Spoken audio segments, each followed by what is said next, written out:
Hello everybody, Rockmaction here, and I got a little bit of a fun double feature here today. Both week 7 games, I did not have, or OBS messed with my mic setting, so it did not actually have any audio. So, I gotta go back and I gotta re-record these. So, I'm gonna be doing both the PUDL as well as the VDL games in this episode, just so that some of the games themselves aren't too long, and going through the replay will make things even a little bit shorter. So, the first game that we'll be going over will be the Paldea United Draft League game against Jake. And it was kind of funny because I'm up against the undefeated guy. So, I decided to have just a little bit of fun making sure that, I was doing the best that I could, and I still wanted Sneasler to be doing its thing. So those are my sets on screen right now, and let's just get into the replay right now. Whoop. Let me turn on the sound at least, just so that, there is some volume there. So, he started Comfey as I started Sneasler, and I just kind of thought that Sneasler would be, the best lead, being able to outspeed anything, get off the U-turn, as he goes straight into Gliscor. And it's kind of funny because my Poison Touch activated on the Gliscor, and it's got Poison Heal, so, I just activated his Toxic Orb for him.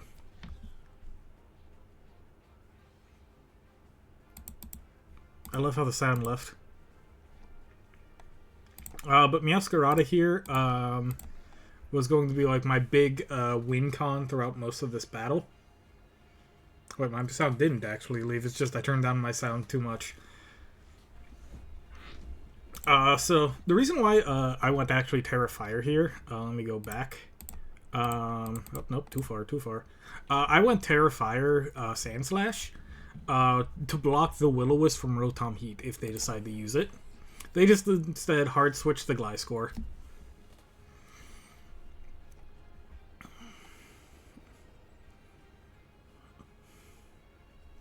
So he gets up his rocks, but I have 2 spinners on my team, in both Sandslash and Avalugg. And honestly, that Rapid Spin dealt a lot of damage. But, it is unfortunate that I ended up losing my ground typing, so I cannot block the Volt Switch. But I am, as you saw over here, I was Assault Vest Sandslash, so... Sandslash being able to actually use its natural bulk, even though I, had no defense investment to really take care of the Hariyama. And this also showed me that this was, a bulky Rotom. It had no speed investment, because I had a ton of speed investment onto my Sandslash. Knockoff here, though, hitting the Culpa Berry, so I don't end up doing too much damage, and Meowscarada does end up getting paralyzed, which is unfortunate. Goes over to Rotom, I U-turn out into Sneasler. I was expecting Gliscor to come in here, so I went with that. U-turn on out into Empoleon, and Empoleon here was just kind of my idea to take care of Ogerpon and Slowking. However, he was teched in with the Focus Blast for Empoleon. I don't know who he thought I was going to swap there to, but it's kind of crazy that he hits so he hits 3 Focus Blasts, and the Ice Beam that would have KO'd the Slowking paralyzed, so, I lost Empoleon there for basically nothing. But this Salamence set, I did not show it off all that well. This Salamence set was actually really cool, because this one was kind of using it to bait in the Gliscor. So, Gliscor comes in, takes a crit Hyper Voice, and my Throat Spray activates. And right here, I was trying to figure out, okay, do I want a Hyper Voice? Do I want to Hydro Pump? Because Ogerpon could just come in. But I figured, Hyper Voice was the safer play. I've got some good base bulk, being able to take that player off incredibly well, which is super nice. And then Comfey comes in.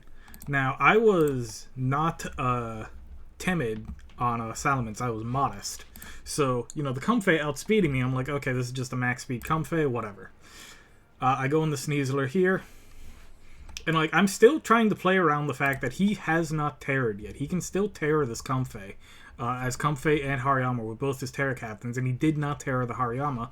So I'm trying to play around the fact that Comfey could Terra. It's got Fairy, Fire, and Ground. So, I'm trying to play around that, and I'm trying to, make sure that, I'm choosing my moves correctly for that.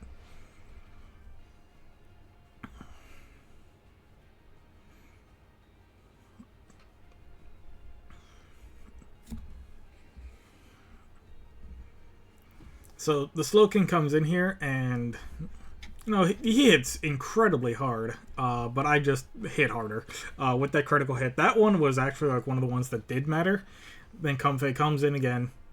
And this is where I actually learn that the Comfey is actually Choice Scarfed, because it outspeed my Sneasler. So this turn here, I learned that it was Choice Scarf, so, okay. That's kind of problematic, and so, I have to be playing these next turns incredibly smart.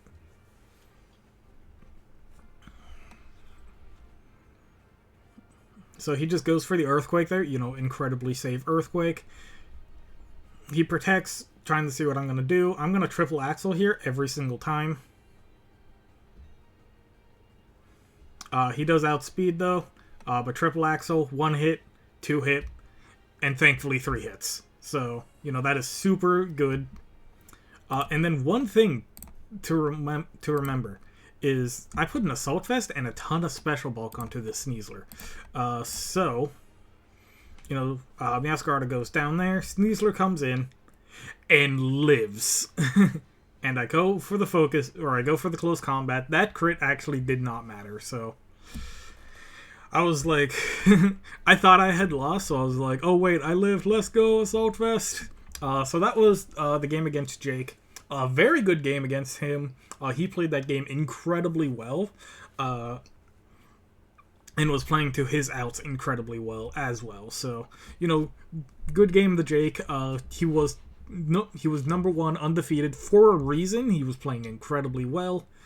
So, getting a win on that felt actually pretty good, even if, I was kind of low in the standings, just doing the best that I could to get Sneasler as many kills as possible.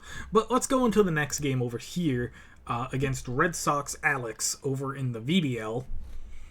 He himself has an incredibly scary Haxorus. Haxorus, stupidly strong. Just clicking one Dragon Dance is going to make him incredibly scary. Everything else, not too bad. Jolteon can be a problem because it does outspeed my entire team. But if we go over here and we look, I just clicked the same team. I've got Choice Scarf Rotom, a Swords Dance Scyther, an interesting Umbreon set, that I honestly, in my mind, I was like, yeah, no, this will work. Pretty standard Tauros, and then Decidueye here was actually my win condition this week. Hopefully trapping... Oh, nope, not that game. Let me close that one so I don't accidentally click it. Hopefully using Spirit Shackle to trap in one of his walls, like either... or like one of his more defensive mons onto Decidueye so that I could set up Sword Stances and hopefully sweep through his team. So Decidueye is my win condition this week. Sword Stance, Shadow Sneak, Spirit Shackle, and Dual Wing Beat. And then just a pretty normal... Houndoom set that I really enjoy running. I love the fact that Houndoom has Sucker Punch. Super good for it. So, he starts Jolteon as I start Rotom, as he just clicks the Volt Switch. But with the outspeed, because of the Choice Scarf, I get some pretty good early damage onto Jolteon. And then my Keyberry, unfortunately, gets knocked off. I did forget how the interaction worked between Knockoff and Keyberry. Unfortunately, it does knock off before I do get the effects of it, so oh well. And then my Thunder Wave onto the Hitmonchan misses, which was super, super unfortunate. But here he goes back in the Muck, and I trick the Choice Scarf onto Muck, which is super good. Being able to have Muck locked into a move, and being able to figure that out and play around that is going to be super nice. So I wish here with Umbreon, just trying to like see what he's trying to do. And right here, I kind of make a little bit of a mistake. I see that he locks himself into Brick Break. And remember, I have a trap-based Decidueye that has Sword Stance. I can go into Decidueye right here, and I can set up a Sword Stance for some pretty good damage onto any of his mons. So, but I could go into Rotom, my other ghost type. But here, I hit the Shadow Ball onto Jolteon. He hits the Shadow Ball back onto me, but because I stole that Assault Vest, I live the hit, which was super nice. And then here, I click Will-O-Wisp. Or no, I don't click Will-O-Wisp. I can't, because I'm Assault Vest. I click Volt Switch. Just to see about getting in any damage. Rotom has very much served its purpose. And now I go into Tauros here, threatening a ton of damage. Body Slam doing a huge chunk on the Chestnut, which is very shocking. Then I go in the Scyther here. Tanking the Body Press. As he goes for Spiky Shield, I Sword Stance. And I am in a super, super good position. Hit the Dual Wing Beat, dealing good damage onto the Chestnut as Hitmonchan comes in.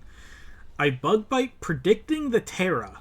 Now, like, both moves, Dual Wing Beat would have done more here. But I Bug Bited because he had two Terra options. If we go over here, and we go to the teams, Red Sox, Alex was first pick, so he had either Steel or Fairy. I went with the Bug Bite, just kind of covering both options, while also being 100% accurate. So he Bullet Punches me here. Very good Terra Steel Bullet Punch. Dropping him to 1%. I got the Quick Attack, so that was super, super clutch that I ended up running Quick Attack on Scyther, and I hit Vaporeon for a ton of damage. It flips turns out as he goes back into Muck, and I go into Tauros, threatening the Earthquake. So the Earthquake comes out, KOs the Vaporeon. I take a little bit of Life Orb damage, as I just hit him really hard with Body Slam. This is why I love Tauros so much. It does so much damage with that Sheer Force Life Orb. Close Combat takes down my Umbreon, but I want to keep Tauros alive for the Muck. Terra Dark Sucker Punch KOs the Haxorus, especially after the Close Combat boost. And, you know, Flamethrower doing some good damage, but I pretty much have the game right here. He also locks himself into the Brick Break. I could have gone into Decidueye and given Decidueye the KO, but I gave it to Tauros because Tauros was one of my major win conditions this game. So that was both games for the Week 7 for both the Paldea United and the Vortex Draft League. Both very good, fairly close games, in all honesty. Incredibly enjoyable, and I hope that you both... I hope that you all enjoyed both of those games. This is kind of what I'm doing, just kind of like speed things up. Because I do have a lot of more content coming into the woodworks. So I hope that you all will stay tuned, subscribe for the content coming out, because there's a lot of content coming out that I'm very, very much looking forward to, and I hope that you all have yourselves a fantastic day. Have yourselves a good one.